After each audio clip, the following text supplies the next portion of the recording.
Buckle up and tap in. This could get hairy, especially if there's breaking news over the course of the next hour. Welcome inside the channel. I'm Bobby Trosset. It's brought to you by my friends. Tonight's live stream, that is, at FanDuel. Thanks to them for the continued support. Same thing with Preston Automotive Group, my longest standing sponsor, and the reason why I have wheels in the form of a Bobby Baltimore Bronco, a 2023 Ford Bronco Sport. Like the video if you could on the way in, subscribe, hit that notification bell, consider becoming a channel member or gift-giving membership this evening. I'll get to as many super chats as I possibly can. Guys, there's starting to be movement, a little bit more movement than just simple lists upon lists upon lists of candidates. 17 total, several reported second interviews, but now for the first time we have a legitimate, credible source that is sharing information with Diana Russini, NFL insider, that Lamar Jackson is indeed and has been involved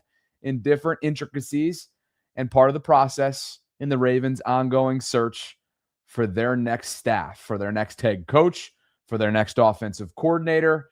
And in tonight's case, Diana Russini noting that Cliff Kingsbury has been endorsed by Lamar himself, by his wide receivers. Diana did not specifically mention which wide receivers, which members of the offense, but she has mentioned Lamar Jackson, who, of course, Steve Bisciotti, I think we all know, he challenged him a week or so ago and wanted him to be involved, wanted him to get on that private jet, come up to Baltimore, be involved with the process. And while I can't speak to whether or not he took that opportunity and is in person in Owings Mills, Diana can speak to it. And she's saying that at the very least, there has been a virtual level of involvement on behalf of Lamar Jackson, I should say on the part of Lamar Jackson, to be involved in the process. We'll share that in just a second. We'll dig into Cliff Kingsbury's candidacy as potentially Anthony Weaver's offensive coordinator. And we're going to get into a whole lot more. The guest lines are open. Vote in the poll. Make your voice heard. With close to 100 votes very early on in the process, would you welcome Anthony Weaver and Cliff Kingsbury as Baltimore's next head coach offensive coordinator pairing? Let me know. 57% of you very early on say no, you would not. Here is Diana Russini, courtesy of The Herd, Colin Cowherd's program on Fox. With them right now, actually. So we'll see how that pans out. I'd love to know what his plan is at OC. That's all that matters. That is all that matters in Baltimore right now. Who is going to coach Lamar Jackson? Steve Bisciotti was very transparent. They're all in, right? They're all in because they fired John Harbaugh, and they want to make this work. They want to get to the Super Bowl, and this is another organization that's looking at it as a window, right? We got to get the most out of them. So while I understand that you're bringing in the leader of men, and that's important that you have the CEO, the plan for OC has to be there, right? So Cliff Kingsbury is a name that's out there. I can tell you, I know for a fact that Lamar Jackson and those receivers would like Cliff Kingsbury to run their offense. They have shown support. They've been vocal about it. They've been part of some of these interviews too. Lamar Jackson's part of these. He's zooming in. He's in touch with the decision makers of what he likes, who he's liked. And so, we'll see how this shakes out. But I think Anthony Weaver's one of those, again, that I mentioned a few minutes ago, that is going to be in the running for this job. And from what I understand, Cliff Kingsbury would be his OC. Wow. And I think that would be a pretty tremendous fit when you think about what Cliff Kingsbury did with Kyler Murray. Now insert Lamar Jackson, one of the best quarterbacks in football. Well, off we go. Pretty significant nugget there from NFL insider for The Athletic, a colleague of Jeff Zariebek's, Diana Russini. Lamar is involved, folks. Write that in ink. Lamar is involved. Doesn't appear to be involved in person, but he's involved. And maybe, just maybe, the Ravens have plans to continue this search on into next week, post-championship weekend, because there's 5 or 6 candidates that they've either shown initial interest in, or maybe even more so than initial interest. They're going to be coaching on staffs this weekend, coaching staffs this weekend in the NFC and AFC title games. So maybe, just maybe, he has plans to get more involved in person. But who cares, really, at this point? Lamar's involved. He's making his voice heard. It sure seems like members of his offense, to use Diana's phrasing, receivers are making their voices heard. And just in case that got copyright flagged by the time you're watching this in non-live formatting, because I just forgot to throw a screenshot over it, and you never know with Fox and YouTube and some of the algorithms and different ways of how they oversee us content-wise. I'll read it for you. The key takeaways from Diana Rossini's latest, courtesy of The Herd on Fox with Colin Cowherd. Quote, I know for a fact that Lamar Jackson and those receivers would like Cliff Kingsbury to run their offense. They've shown support. They've been vocal about it. They've been part of some of these interviews too. Lamar Jackson's part of these. He's zooming in. He's in touch with the decision makers of what he likes, who he's liked. Anthony Weaver is going to be in the running for this job. And from what I understand, Cliff Kingsbury would be his offensive coordinator. That from Diana Rossini.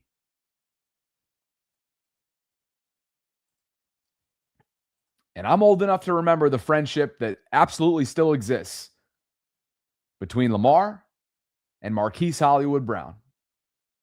Fellow Floridians, former Ravens teammates.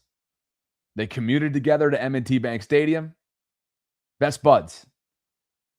And when Marquise was traded on draft night several years ago to Arizona, guess who was the head coach then? And guess who had a rapport with Cliff from the Oklahoma ties?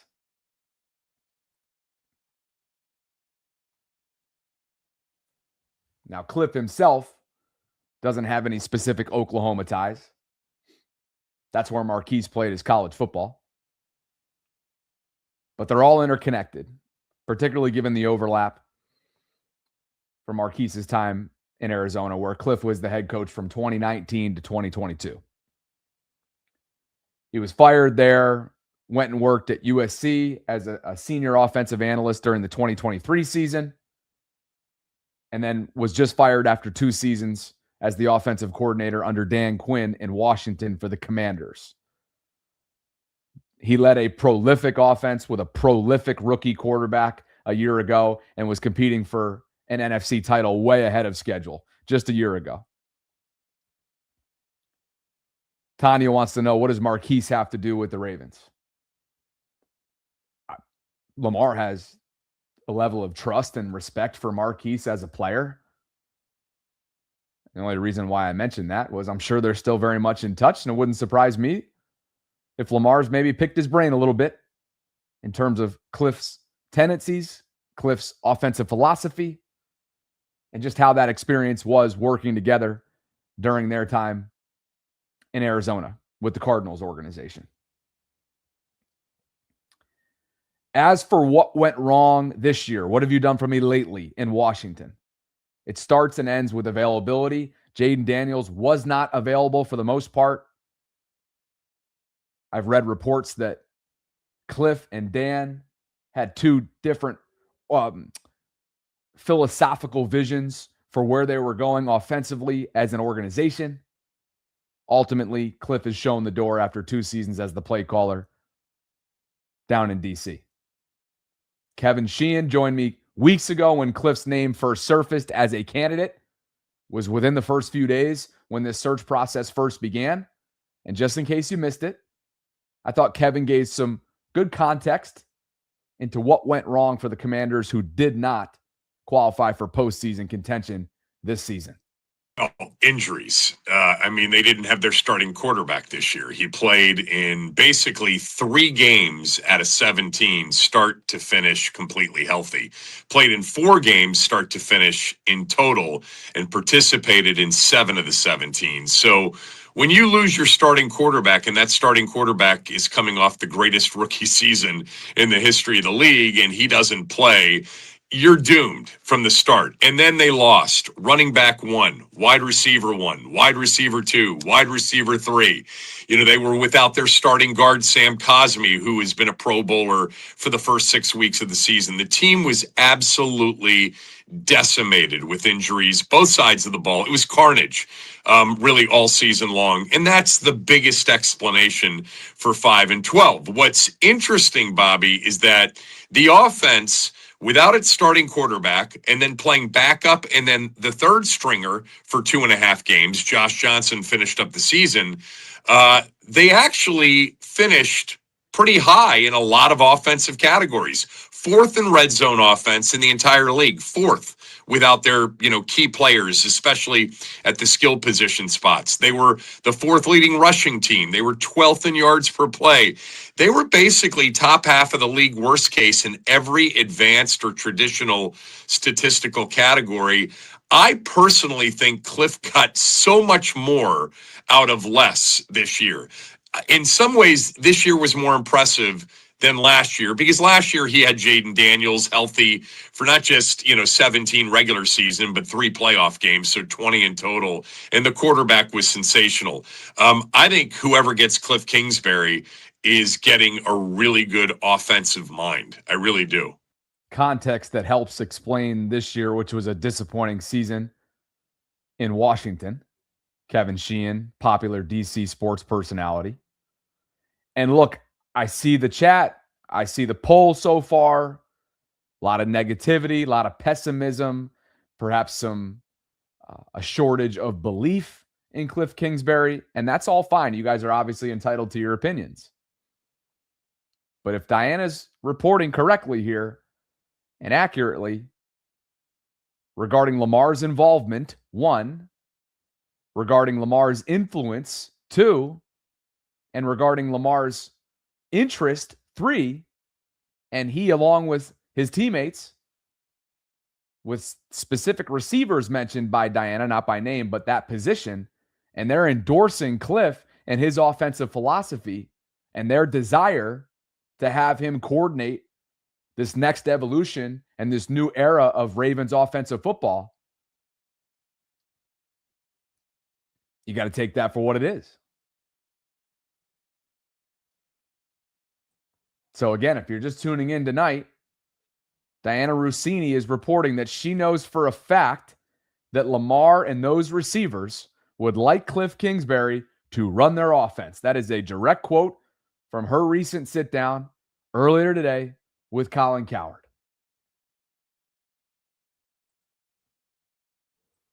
The live poll, as we approach 250 votes, 59% of you say no.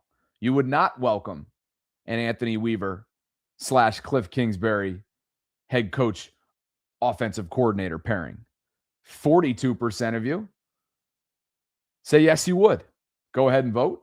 Curious to see what that's like as you guys start to test your appetites in terms of what we have to dig our teeth into tonight. Knowing that anytime now, it is very quiet on the Ravens front. And remember, Jesse Minter is in the building. At least he's spent part of today. I don't know if he still is. But the belief is that he has spent part of today and maybe is still in the building. Will they let Jesse Minter walk out of the building as a free agent or as what he's continuing to be or what he is right now until somebody says otherwise, the Chargers defensive coordinator under Jim Harbaugh? Will they let that happen? Time will tell. The search is starting to narrow. The candidate list starting to get plucked from. Mike McDaniel, the latest, the newest Chargers offensive coordinator. Clinton Ganaway writes, I really feel like the next offensive coordinator has to help build the offensive line. Really starts there. It starts with his rapport with Lamar. And then obviously he only has his hands so much so in the personnel side of things. That's really a DaCosta thing. Like, yeah, philosophically, you got to find a way to take another step forward instead of backwards the way that they went this year along that line. And obviously the new offensive line coach is assuming that George Warhop won't be in Baltimore in 2026 better be somebody that comes with a level of, pedigree and prowess and experience, someone that can bring that group to where they need to be, particularly the guard play, which was lacking this year. Certainly played a role in Lamar Jackson's wear and tear and unavailability at times. 2G wants to know where's the sit down with Colin. If you go to the herd on YouTube, you can find it. Trey, if you're ready to go, why don't we open up the guest lines, get your first thoughts tonight. Curious to see what the audience is thinking of when it comes to Diana Rossini's report that she knows for a fact that Lamar and receivers in Baltimore would endorse Cliff Kingsbury to be the new leader of this Ravens offense as the offensive play caller.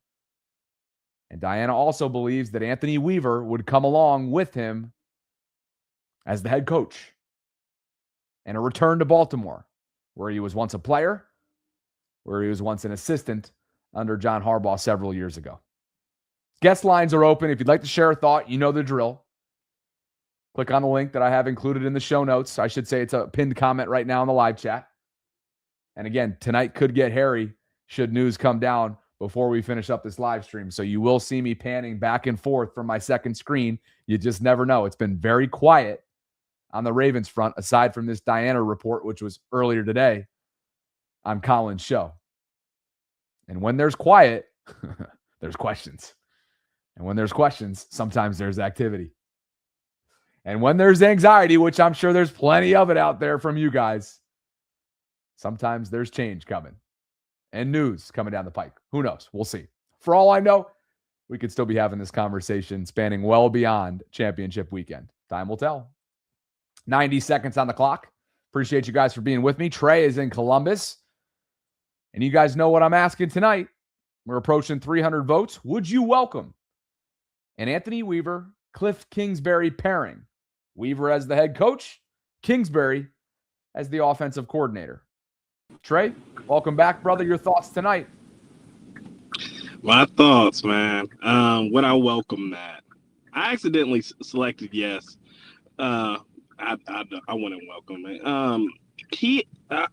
Keying in on Cliff, I am a fan of Cliff slightly to the littlest extent. Not a lot of people would agree with me on this, but the thing is that I've watched a decent amount of clips of just watching his offense. And yes, it could be a little like repetitive and easy enough for people to catch on, but there was one thing that I did like about Cliff's diversity with it. Once everybody went down in Washington, I still saw a team that was able to still do decent in Washington. That was one thing that I actually noticed watching some primetime games, and how he did with Mariota sometimes it kind of showed up. But Anthony Weaver now on that end as a head coach, he's a leader. I mean, yeah, he's a leader, but it still doesn't aim after what Steve really said. And if we got to take Steve's words to account of we need an X's and O's guy, I mean, Anthony could be, but I just don't see it. I don't see it, Bobby. But yeah. But if he brings in the staff that allows you to see it, you obviously become receptive to it. And one thing that Anthony has, and there's many, he possesses many. He's a former player's perspective. I'm gonna let you go, brother. Appreciate you, Trey. There's a lot that Anthony brings to the table in terms of what you need in today's NFL. The word that always comes to mind when you take the football part of it out, but it's all part of football, obviously. But when you take the football part of it out, he is charismatic with a capital C. And he would represent the franchise. He would represent the city. He would represent his players. And he would represent the fan base extremely well. He's got familiarity. He's got rapport. We've played the clips. He loves violence within the lines. And so when you're looking at it from that perspective, as the co-face of the franchise, no, what I say, Junior. I give a fuck. You want to know why? because this is the objective lens that you have to have when you try to put yourself in the shoes of the owner. So I know you don't give a fuck, but I do, because I'm trying to have a balanced conversation about some boxes that need to be checked. And one of the first things we learned from the Seahawks blogger, whose tweet that we pulled up after Clint Kubiak's name came down the pike as a candidate for the Ravens, was that while he's got the football pedigree in the family, the resume, what he's done in Seattle under Mike Mack, his former player pedigree, all of those things are great. But does he truly have right now, at this point in his career, what it takes to be an NFL head coach in Baltimore? And what do I mean by that? Of course he has what it takes, but is he the personality? Is he the person that Steve Bisciotti wants to be the co-face of his franchise? And what do I mean by co-face? The other one is Lamar.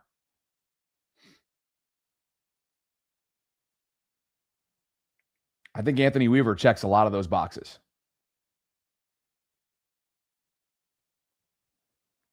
Diana noted earlier this week that the Ravens aren't the only ones in the Anthony Weaver running, if you will. Pittsburgh showing interest. And it looks like the Bills have submitted an initial request to speak with him as well. You're right, Dirty Face Gaming. It's not Clint Kubiak's fault that he's more of a mild-mannered, quiet demeanor type guy, but it is who he is. And I don't know if that qualifies. It definitely Clint is a qualifier, but is he a finalist in Steve Bisciotti's eyes? And that's the question that I have moving forward.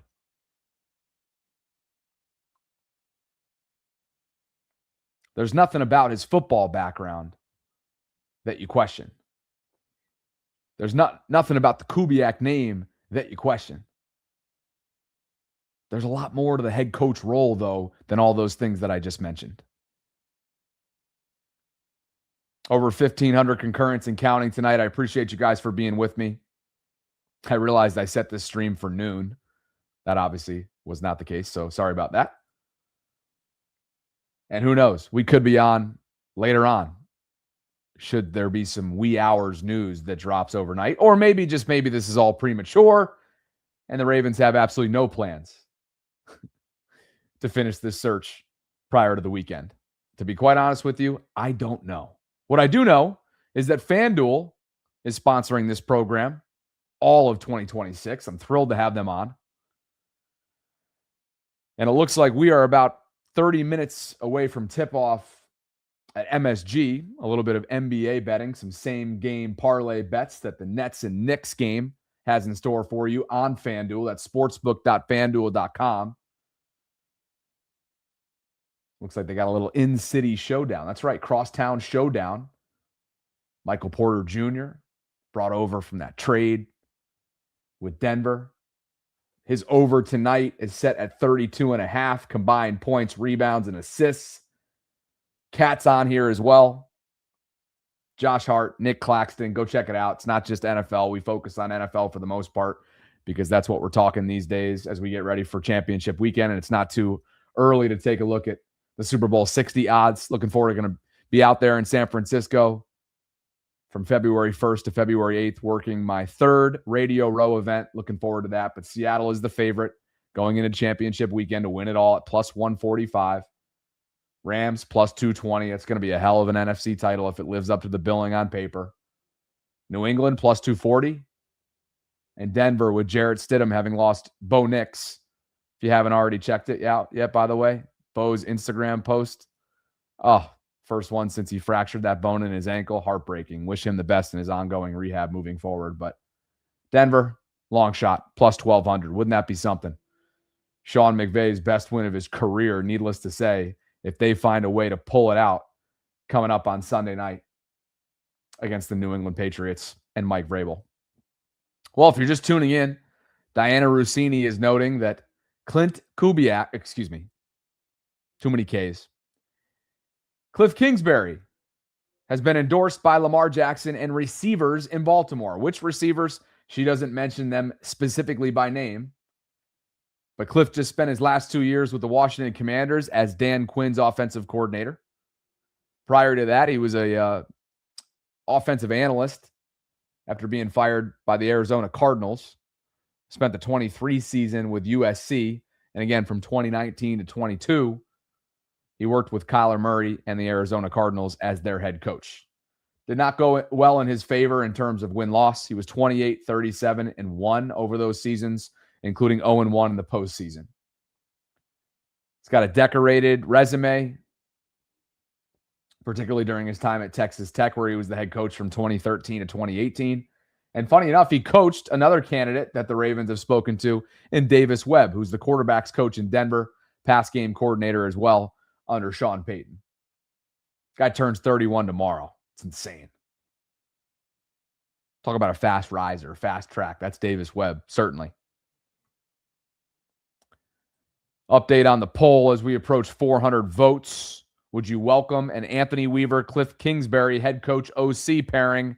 57% of you say no. 43% of you say yes. Joe Jenkins, what's up, brother? Joe says we have to trust Ozzie, Steve, and EDC. It's the bottom line. They've earned the right. Steve certainly has earned the right to be trusted, right? Put Joe in that camp of instilling trust in the hiring team, led by Eric DaCosta, ultimately signed off by Steve Bisciotti. 90 seconds on the clock. Back to the guest lines. Big show tonight. Well attended for obvious reasons. For the first time, we've realized that Lamar is involved. Appears to be on a virtual basis for now, zooming in, speaking with decision makers, making his desires and wants and preferences and opinions known. And according to Diana, he and some receivers in Baltimore would endorse Cliff Kingsbury to lead this new era of Ravens offensive football. What say you, Maurice? Would you welcome it? 90 seconds on the clock, brother. Welcome back to the program. The floor is yours. Well, truth be told, it's like I'm a little iffy with welcoming both Cliff Kingsbury and Anthony Weaver. Well, let me correct that.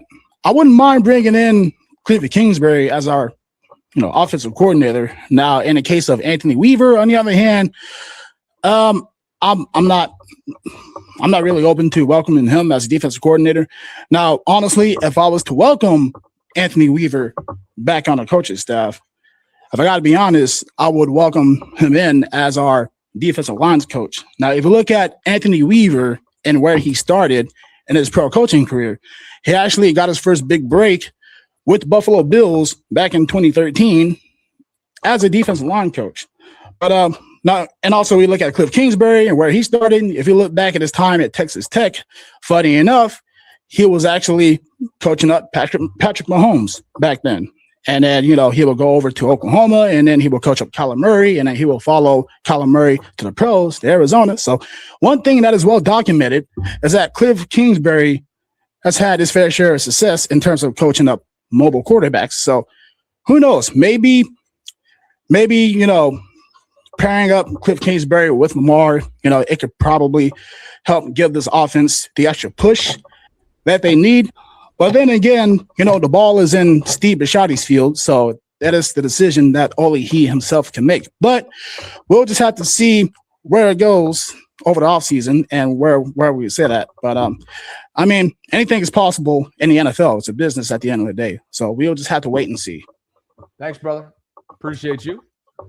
And I got to tell you, you want to know what Anthony Weaver would say to you if you told him, hey, we want you as our defensive line coach. You want to know what he'd tell you, Maurice? Go kick rocks. He's been a DC the last couple of years, and he's been in the head coach hiring cycle, at least in the conversation the last couple off seasons. He'd say, Maurice Mania, I love you. Get the hell out of here, he'd tell you. Kick rocks.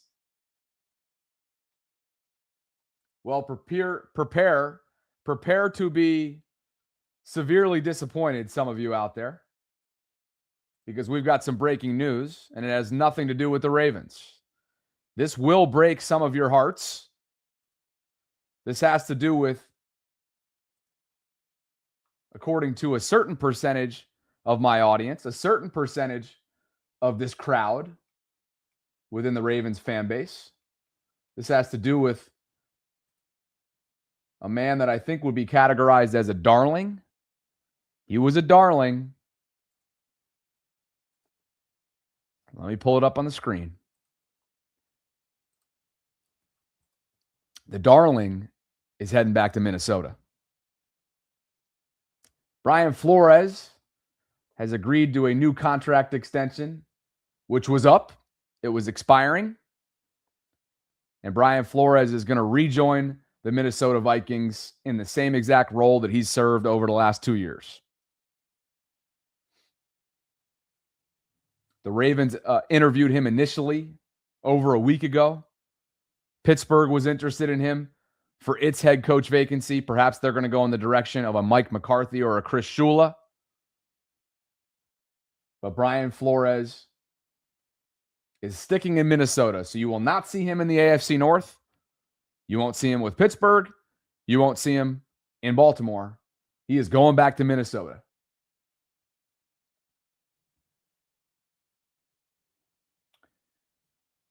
Now, Schefter notes that if he does not receive a head coaching job this cycle, he'll be back as the team's defensive coordinator.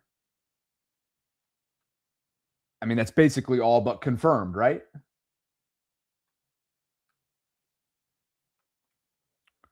I don't know if that's just, covering his butt since he's still potentially in the running.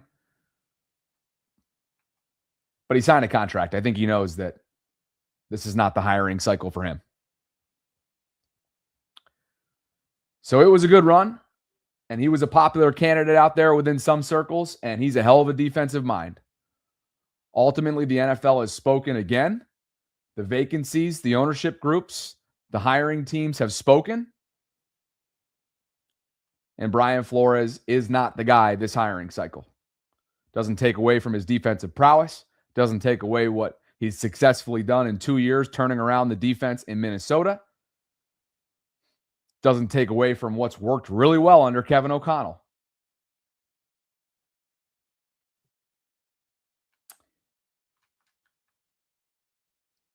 Maybe I should use this time for 60 to 90 seconds to say,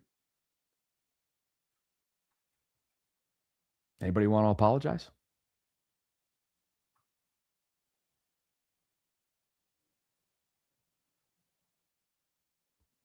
Anybody?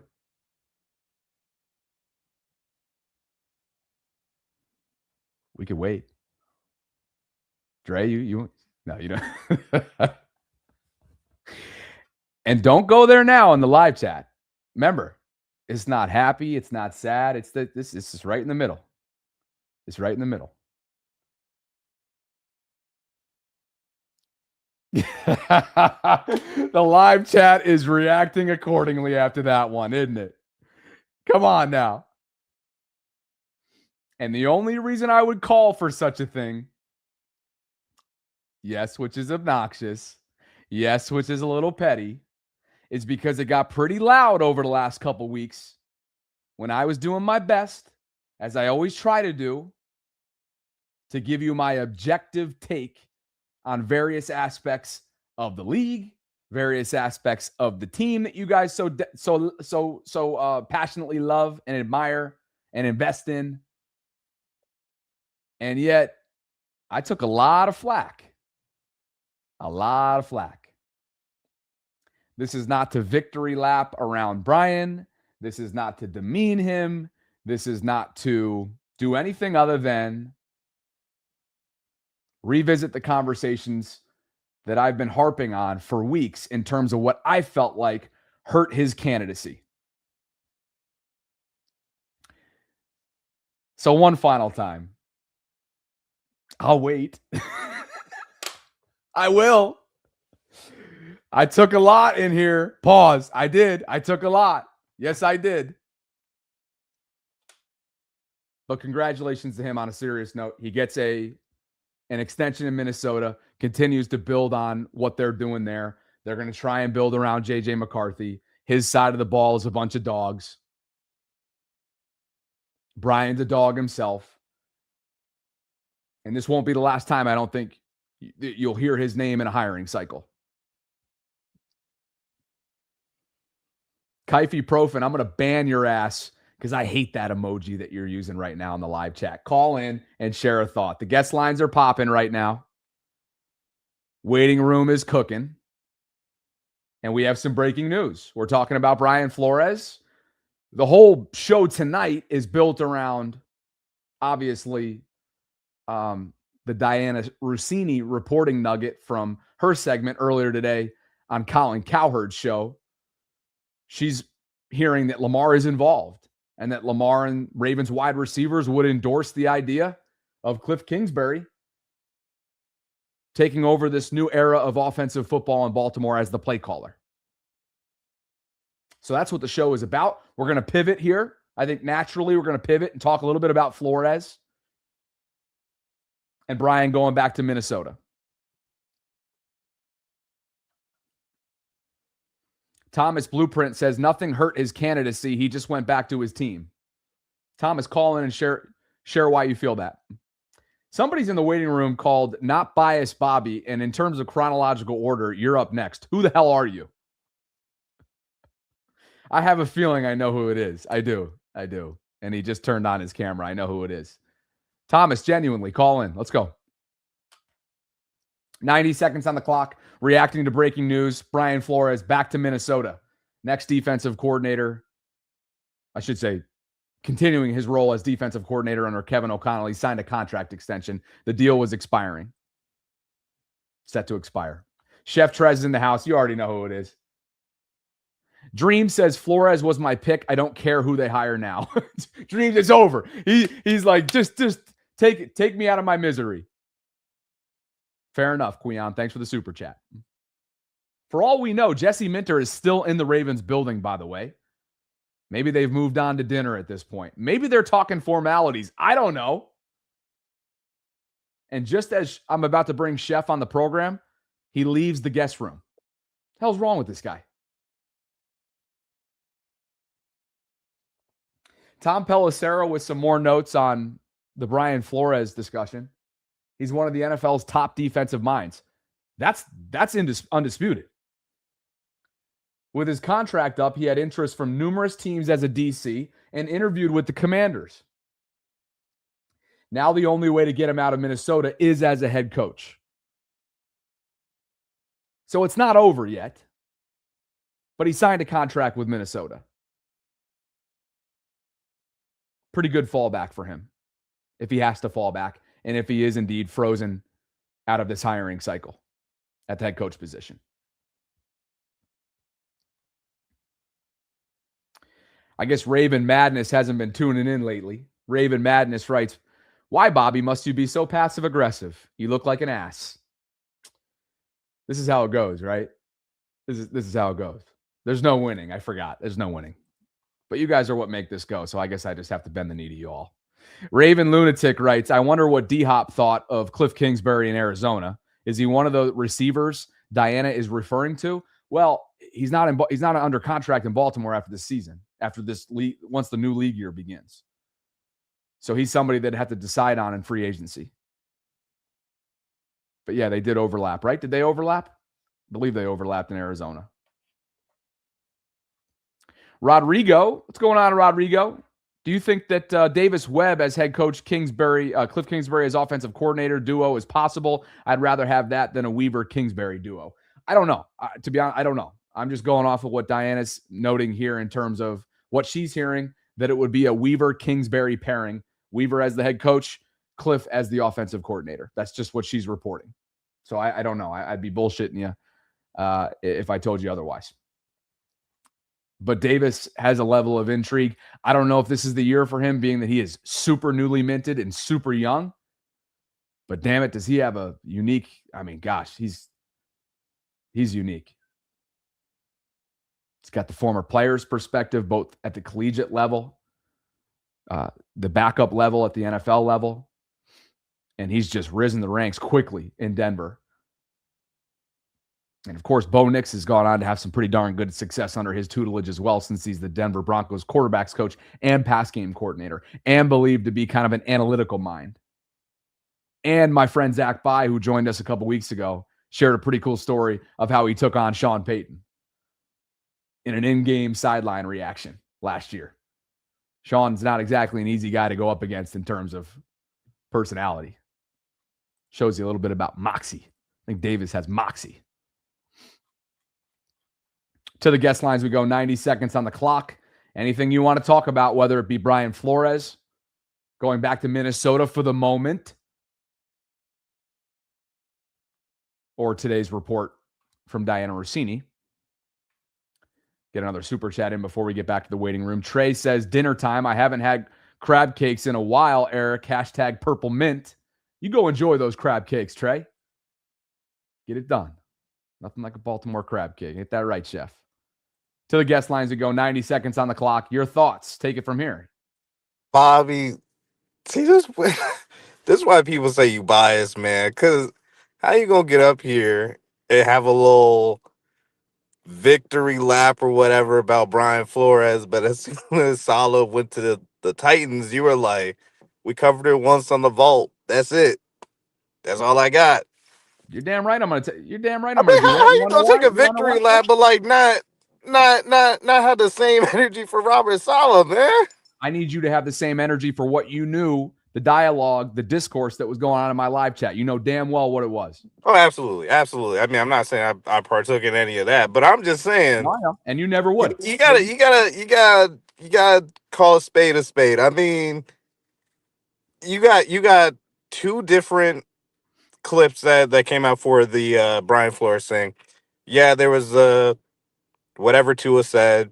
Yeah, there was a Ryan Fitzpatrick. But then you also got a pretty good clip from the reporter, beat journalist. Matthew Collar. Yep, Matthew right, Collar. Yep. Right. And he gave a different perspective than what those two NFL players gave. Yep. But, like, you know. That's where it stops, Jeff, because I shared all that. And that's where I think, look, first of all, to your point, I'm only responding to a certain percentage of the audience. So let me be clear on that.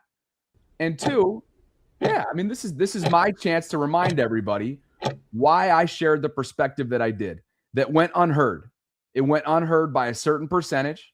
This is not a victory lap on Brian's candidacy. This is not a victory lap on the person. This is not a victory lap on who he's potentially become in Minnesota, because as Matthew Collar noted, none of that's followed him from his perspective in Minnesota during his 2 years there, and they played damn well on his side of the ball. I mean, it is what it is, man. I'm just saying, I mean, the victory lap, man, is going to rub people the wrong way. But you got me all out of character talking about that. I just want to say, I'm glad Steve Bisciotti said, I have the power, because Lamar must be out of his mind if he wants Cliff, man. I'm sorry. I can't get behind it. I mean, yeah, it's cool. He's worked with a lot of mobile quarterbacks, high-level quarterbacks. Minus Kyler Murray's kind of But, I mean, shoot. Arizona was not that great. I mean, the offense got stale. With the Commanders, yeah, great, phenomenal rookie season for Jaden Daniels, Cliff Kingsbury dynamic. That was great. But even then, I mean, Dan Quinn and Cliff Kingsbury, I mean, two different philosophies. I mean, Dan Quinn was saying we're not running the ball enough. I mean, granted, yeah, you lost your running backs, but you can't scheme up something to get guys in the right position to keep the ball moving down the field. I mean, and, you know, the offense just got predictable. Yeah, you lost your key starters, but, I mean, come on, man. You're a professional. You get paid for this. Thanks, brother. Appreciate you, Chef.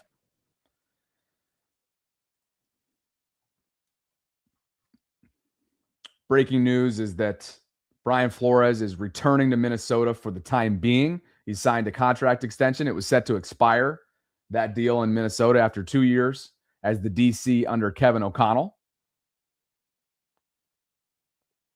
And I encourage Raven Madness, who continues to oh, yeah, this is the stuff I live for right here. Raven Madness, I encourage you to call into the program tonight. You let me know why you think I'm an ass. I'll let you know what I think about you as well. I look forward to your call. Brian Flores is going back to Minnesota. And let me do this right quick, too, just in case he isn't seeing the live chat access link. Raven Madness, this one's for you right here. The guest link that I'm throwing into the live chat, that one's for you right there. It's also a pinned comment. Encourage you to call in. Would like to have a conversation.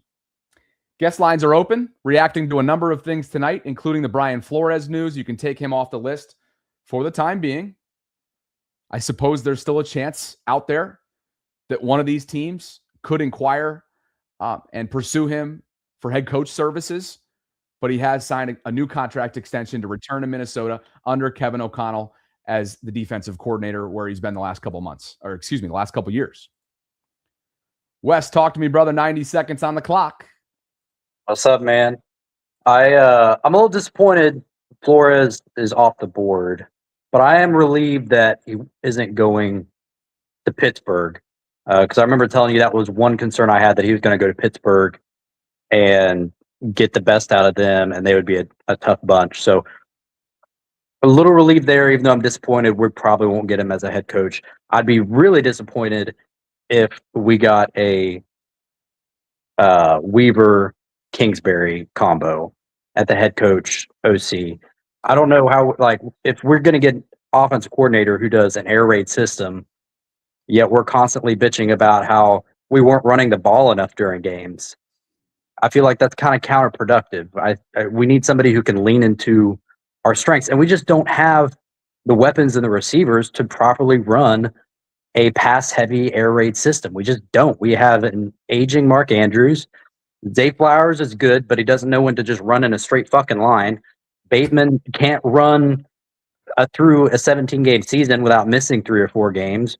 Hez is still unproven. We just don't have the weapons there. I really think we need, and as far as Weaver,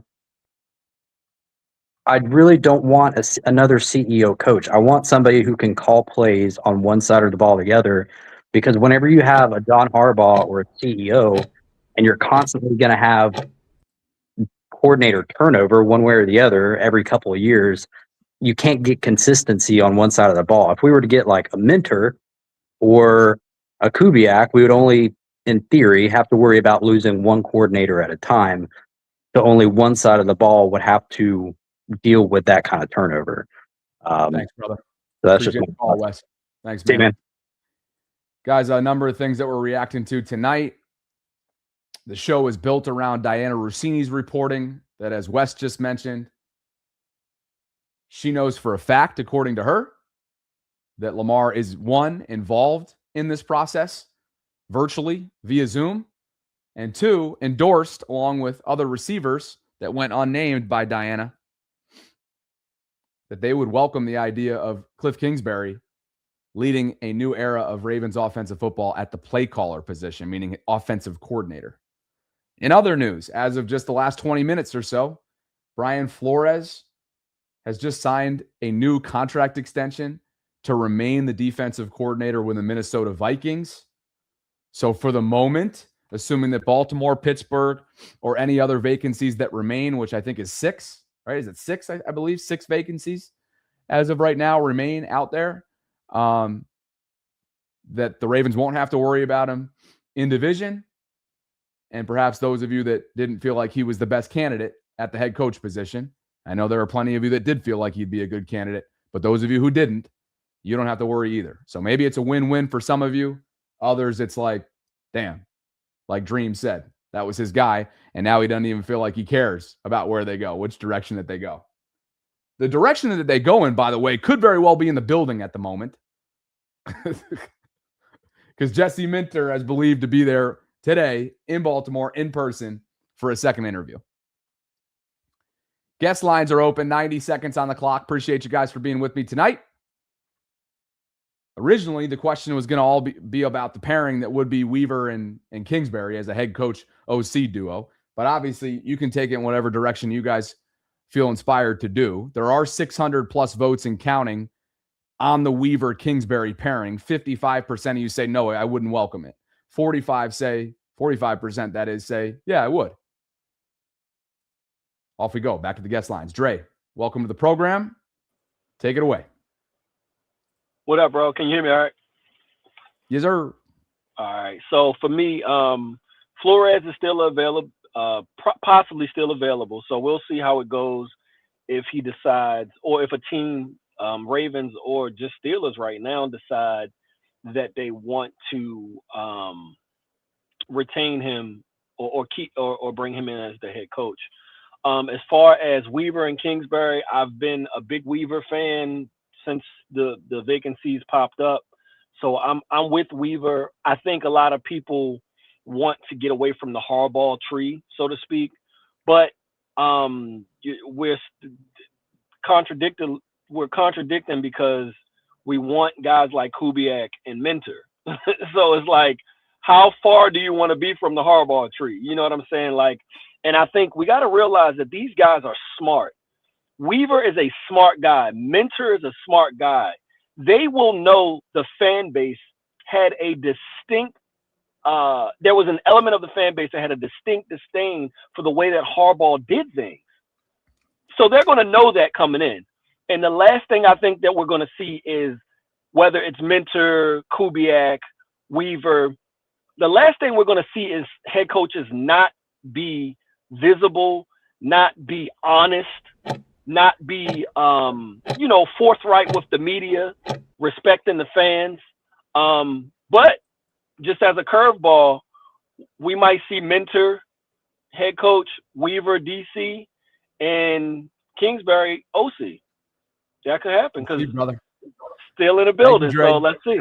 All right, man. Safe travels, man. Appreciate the call. Guest lines are open, reacting to a number of things tonight. Over 2,400 concurrents and counting on What's a Big Show. You probably came for Diana Rossini's reporting. She says that Cliff Kingsbury has been given an endorsement by Lamar and receivers in Baltimore. I just almost got duked out by a fake account about the Ravens hiring. I shouldn't have my timeline up on every single timeline, only the accounts that matter. No hiring yet. Goodness. Why do I feel like tonight's going to be a little gnarly? I get the sense that tonight could get a little gnarly. So anyway, that's probably why he came. And I'm asking you, would you be up for this head coach OC pairing that you're seeing on the screen?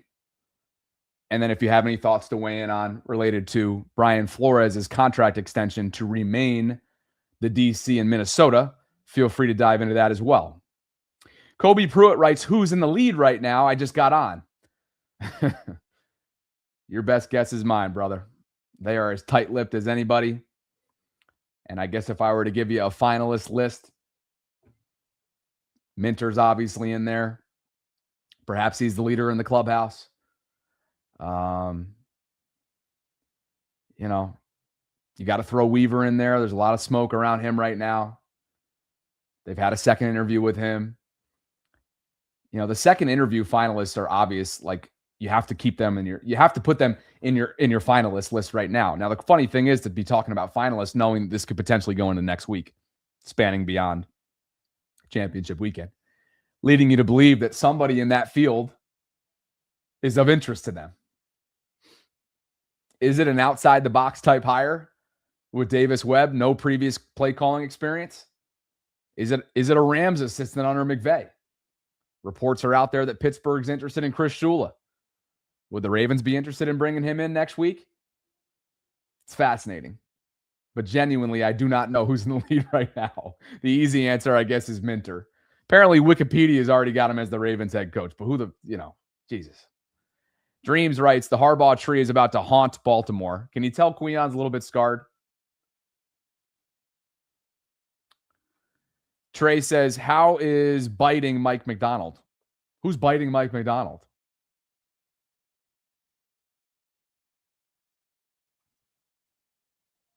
Evan, are you?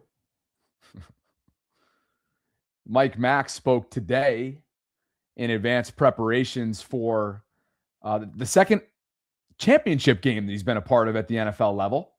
And he was asked if he learned anything from the first time around. I don't need to remind you which game that was a few years ago. In a conference title game before Baltimore, what do you kind of take away from that experience? Anything you learned from that to kind of Yeah. Look, a lot of our philosophy is coming from,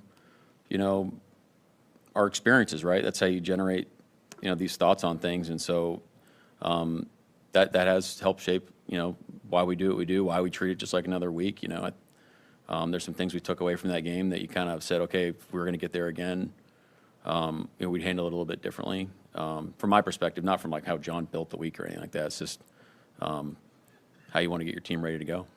Man, I'm with you, XV. I'm not with you often, but yeah, Trey, you're a freak. Yes, you are. Mike Mack getting ready for the NFC title game at home in Seattle. Big opportunity for the Seahawks.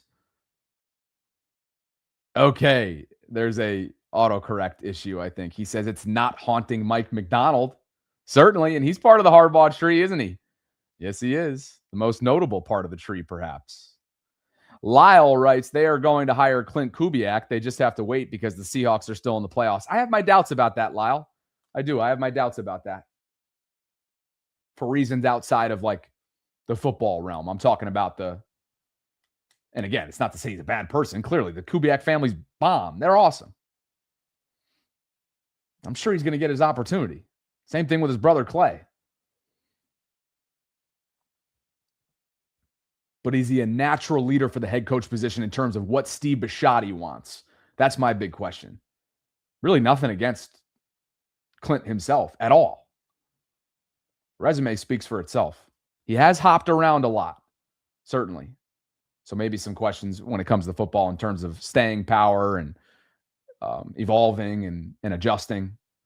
Gosh, everywhere he's been the last several years, it feels like every other year he's dealing with a firing at the head coach level, which puts him in a different city, a different market, a different staff. Thanks for the super chat, brother. Thanks to FanDuel for the continued support of the program. If you guys want to get yourself some wheels in 2026, you can scan the QR code in the upper right-hand corner. Mike, I love when you do that bullshit. Do you know him personally? You know exactly what I'm talking about, Mike. Such an obnoxious comment. It really is. Fucking pissed me off. Scan the QR code if you want to go check out what Preston Automotive Group has for you. You know exactly what you're doing, Mike. And somebody who knows exactly what he does on a daily basis in my Discord group, and sometimes he texts me when he's pissed. But he's a good caller, and I do like him over the phone. But God, do I hate him sometimes virtually. Evan from the streets of DC, 90 seconds on the clock. This should be interesting. I'm curious to see what direction he takes us in tonight. 90. The floor is yours. I need more than 90 for this one. I need more than 90. No, well, first of all, with the Flores stuff, as I said in the Discord a number of times, I was never even like ride or die for that dude. I more so, and I honestly, looking back, I understand why you took issue with the word bias, because it is something that you make it known. You try to remain objective. It's a big part of your mission and stuff like that. So I understand why you don't put up with that shit in your chat. So I get where you're coming from. But as far as where I was coming from with the bias stuff, it was mainly pertaining to the polls.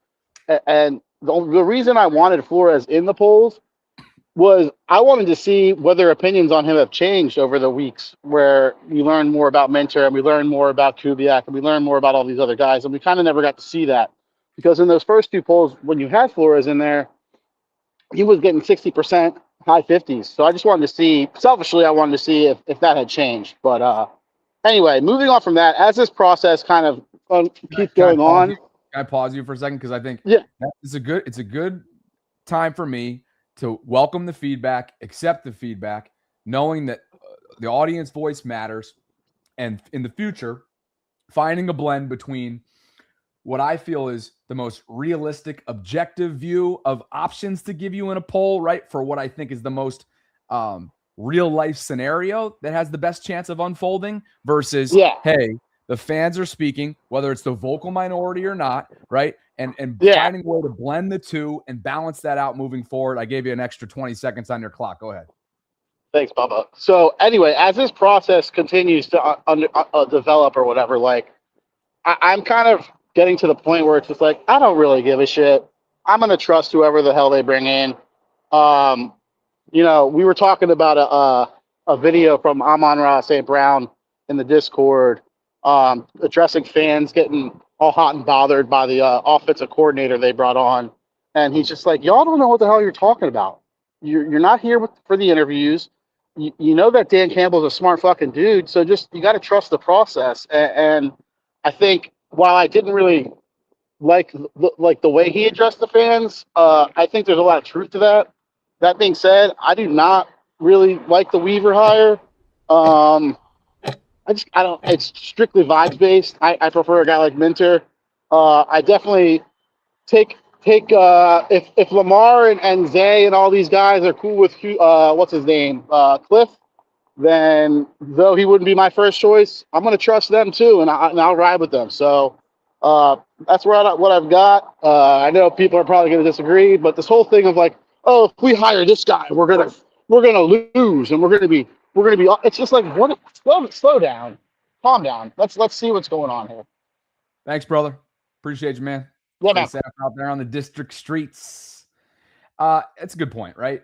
It's a good point in the sense that if Lamar, which according to Diana Rossini, is endorsing Cliff Kingsbury as a potential play caller, and he's involved on a virtual basis via Zoom in this process, and that other receivers endorse him as well as the potential future play caller in Baltimore, like who would you be, respectfully, who would you be to make an uproar about that? Is that fair? Now, of course, you can. Nobody's going to stop you from making an uproar. But how would that make you look if Lamar is involved in this process, is intimately involved perhaps, and is making his desires, his feelings, his preferences known? Then how can that not be something that you, perhaps as a fan, would consider endorsing?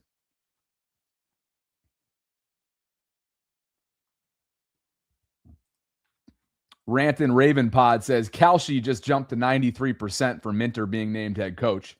It spiked the same before Harbs was fired. Kalshi, you say?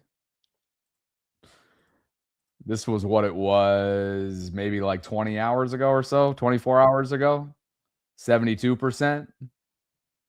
With Clint and Weaver also being on this list as well. Again, for all we know, at the castle, they've moved to the later stages, the dinner stages of what could be an all-day meeting and could have been an all-day meeting with Jesse Minter in what's the second interview. So who knows? Does he leave the building without a contract? You know there's going to be several other teams where he'll be flying off to for the rest of his week. So this should be fascinating to watch unfold. Eric Bieniemy is going back to Kansas City. How'd you like to be Matt Nagy right now? The Chiefs agreed to terms with him. He is back. Rough season for Mahomes, rough season for the offense. He was a part of 2 Super Bowl runs under Andy Reid, and he's going back. So Bieniemy is hired. Mike McDaniel has been hired. Don't believe this has actually officially been confirmed yet. But Mike McDaniel has been hired by the Chargers to succeed Greg Roman at offensive coordinator. We learned that yesterday. There's a few other pieces of news that we've already covered as well. Why do I feel like something's going to get done tonight? Why do I feel like we could be in for a long night? Starting to get that feeling. It's been quiet on the Ravens front. Really quiet, has it not? 90 seconds on the clock. Guest lines are open. Appreciate you guys for being with me tonight. Edwin, are you ready to roll? Bring you on, brother. Welcome back to the program. 90 seconds. Floor is yours. What's going on? What's going on? You know, it's been a minute. I've been traveling, so I haven't really been able to catch your shows on, but I did catch a couple shows from the vault as well, talking about the coaching. Thank you. This kind of just reminds me of the time when Harbaugh was hired. For those that's been around since the beginning, it was a long process as well.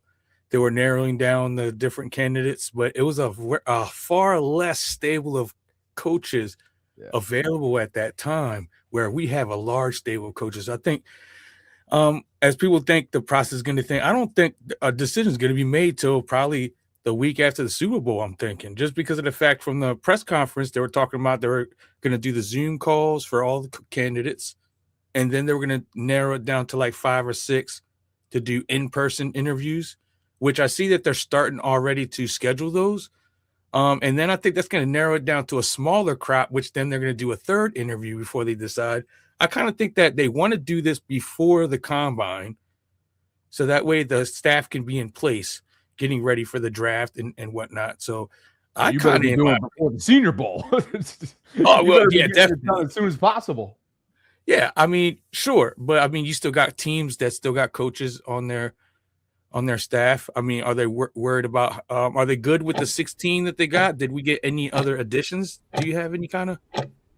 There was a 17th, Darren Rizzi, but I don't think that's a legitimate candidate. He's a special teams coordinator in Denver. So yeah, appreciate you, Chuck, Edwin. Thanks for the call, closing, man. can I just close? Yeah, why not? Why hijack the show, my man? Yeah. In closing, I just want to say, everyone got their preferences. I just want to say, I'm just going to trust the process because they're doing these extensive interviews. Let them do the interviews and see what clicks. There's a lot of great candidates. I think that if they take their time, they're going to find the right coach. And that's where I'm sitting, because I keep thinking in my head, this is the guy I want, this is the guy. But in the end, let the process be the process and just pray that they're asking the right questions and they're getting the right answers to make the right decision. Thanks, brother. Appreciate you. Thanks, Yes, Edwin. sir. I don't know. I'm just getting a feeling they're not going to let Jesse walk out. The search is narrowing. Lamar's shown his face, at least through the reports, right? Somehow that got back to Diana. Anybody else feeling that energy right now?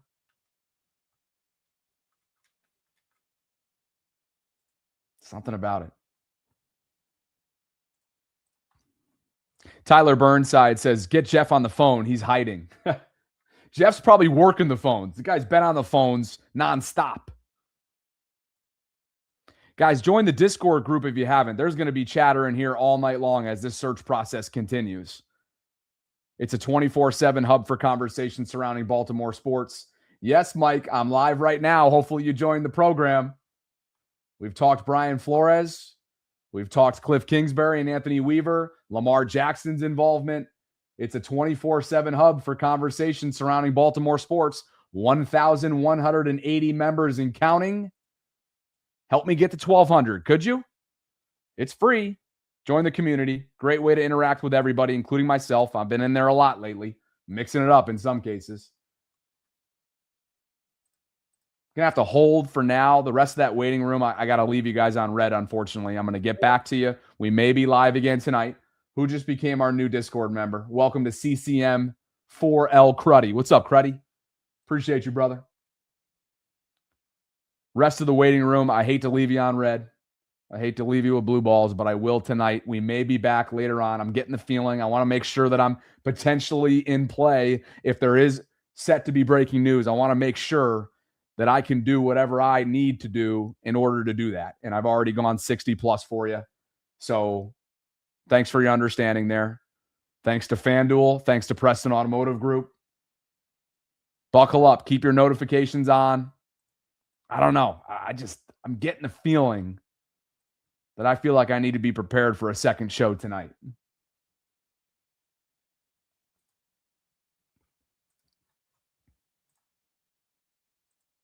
What do you guys think?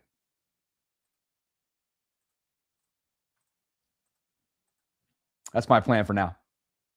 And if not, Sarah and I will be live with you as we always are, 12 noon Eastern, tomorrow, the 21st, Thursday. Let's see what happens here. Thanks to Preston Automotive Group. If you guys are in the market for a new or pre-owned vehicle, scan the QR code in the upper right-hand corner. Thanks to Preston. Got a great presence all throughout the DMV. Appreciate you guys. Catch up with you soon.